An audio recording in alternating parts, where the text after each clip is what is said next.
May kalaman yung kaso ko, problema ko yun, yung kaso mo ang ayusin mo.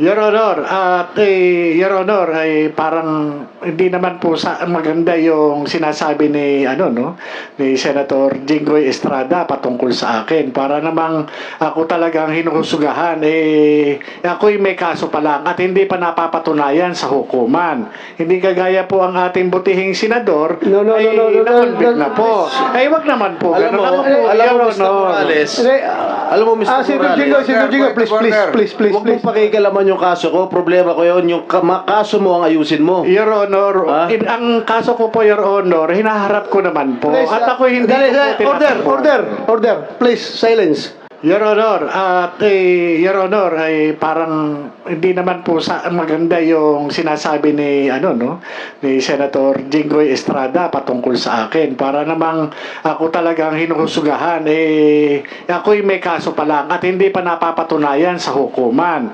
Hindi kagaya po ang ating butihing senador na-convict na po. Ay, wag naman po. Alam mo, Mr. Morales, alam mo, Mr. Morales, Senator Jingo, please. huwag mong pakikalaman yung kaso ko, problema ko yun, yung kaso mo ang ayusin mo. Pakikalaman yung kaso ko, problema ko yun, yung kaso mo ang ayusin mo. Your Honor, ang kaso ko po, Your Honor, hinaharap ko naman po. At ako hindi Order. Please, silence.